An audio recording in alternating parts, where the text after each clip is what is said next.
쇠제비 갈매기는 28cm의 아주 작은 새인데요.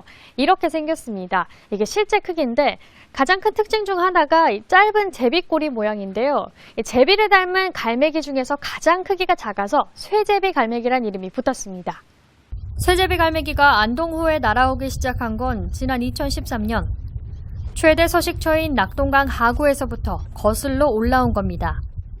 안동호의 거기가 갖고 있는 그 폭이 상당히 크기 때문에 그리고 안동호의 내부에 우리가 상동이 섬이라 해서 그 섬이고 이렇게 마사토라든가 이런 게 자기들이 생각할 때 그 바닷가나 또는 강의 하구와 거의 같다고 생각했는 것 같습니다.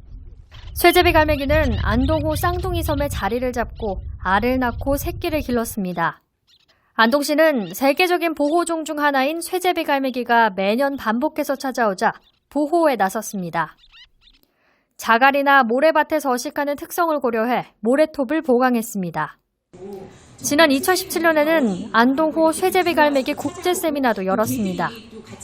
세미나에는 호주, 일본, 중국 등 국내외 조류학자와 환경 전문가들이 참여해 열띤 논의를 이어갔습니다. 보호가 필요하다는 목소리도 높았습니다. 이날 참여한 호주 출신 데이비드 프리델 박사는 쇠제비 갈매기가 내륙의 강 상류, 호수에서 번식하는 건 세계적으로 희귀한 사례라며 지속적인 보존과 노력이 필요하다고 강조했습니다. 그렇다면 쇠제비 갈매기는 왜 안동호로 날아왔을까요? 우리나라에서는 낙동강 하구가 이 쇠제비 갈매기의 최대 서식처였습니다. 매년 1000여 마리, 많을 때는 3000여 마리가 넘을 때도 있었는데요. 하지만 그 개체수가 해마다 급격하게 줄어서 2005년에는 1600마리 가까이 되던 게 점점 줄더니 2014년에는 무려 350여 마리가 됐습니다. 기존 서식처에 문제가 생겼다는 의미로 볼 수 있을 텐데요. 직접 들어보시죠. 태풍이 온 것도 있고요.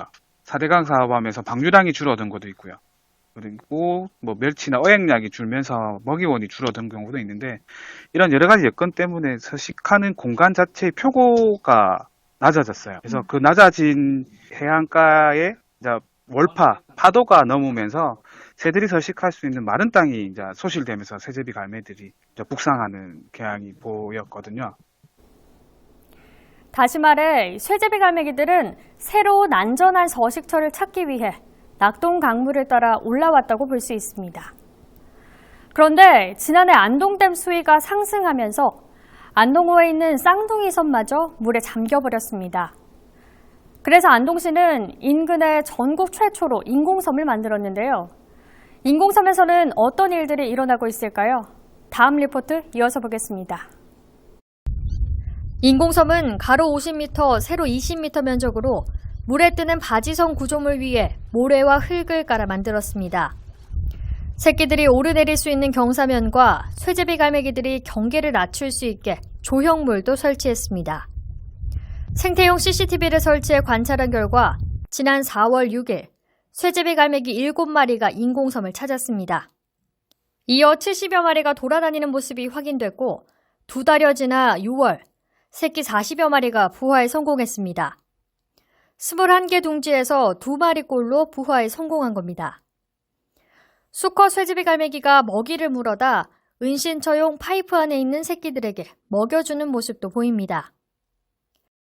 이 인공섬이 갖고 있는 조건을 우리 최대한 그 자연의 수변 조건하고 맞출 수 있는 방법으로 만들어낸 게 큰 성공 요인의 하나가 되고 지역에서 이 새를 어떻게든지 살리겠다 하는 우리의 어떤 열망이 주민들의 어떤 마음의 모임이 성공의 요인이 됐다고 생각합니다.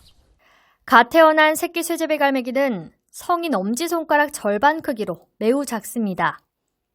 몸통색도 모래색과 비슷해 바위 옆에 숨으면 찾기가 쉽지 않습니다. 그럼에도 생후 18일까지는 스스로 날지 못해서 위험에 그대로 노출될 확률이 높습니다. 실제로 지난 15일 밤 10시쯤 반갑지 않은 손님이 찾아왔습니다. 천적, 수리부엉입니다.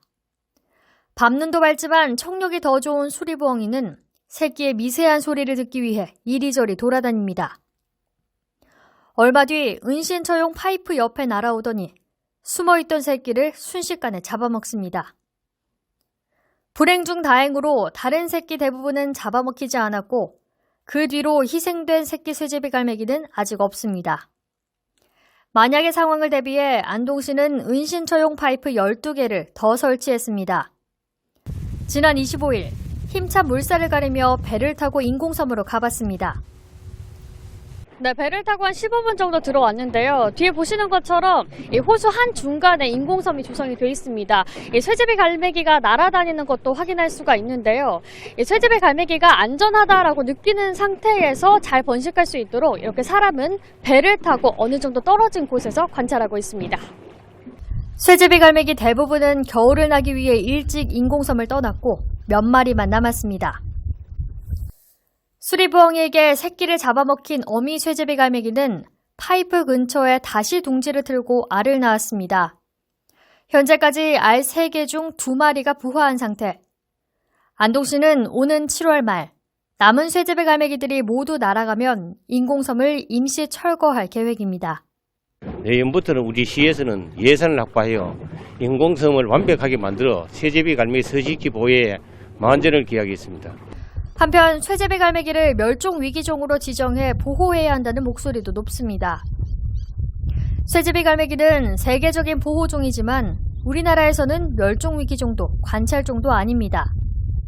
지금 마지막 남아있는 안동호, 그 다음에 우리나라의 여기 그 낙동강 유역에서 가장 중요한 번식지인데 이게 만약 없어지면 우리나라 낙동강 유역에서는 쇠제비 갈매기를 볼 수 없는 그런 경우가 되거든요. 해수욕장이라든가 강의 하구의 섬에 사람이 많이 들락거리거나 이용하거나 이런 곳에 번식을 하기 때문에 보살펴주지 않으면 금방 얘들은 번식지를 잃어버리고 멸종위기종으로 지정되면 종이 다시 복원될 수 있도록 여러 방안이 강구됩니다. 국내에 서식하는 멸종위기종들이 어떤 지역에 얼마나 있는지를 먼저 파악을 하고요. 그리고 언제부터 와서 알을 몇 개를 낳고 새끼를 얼마나 키우고 그 생존율은 얼마나 되는지 이런 것들을 파악을 합니다. 근데 그런 그 애들의 생존에 영향을 미치는 위험 요인들, 예를 들면 포식자나 아니면 환경 오염 이런 것들에 대한 조사를 하고 대책을 수립해서 원 서식지에 적용하는 순서로 연구가 진행이 됩니다. 멸종위기종은 5년마다 지정되고 다음 지정은 2022년입니다. 조류학자들은 앞으로 청원서를 제출하는 등 환경부의 멸종위기종 지정에 대한 필요성을 알리기 위해 힘쓸 계획이라고 밝혔습니다.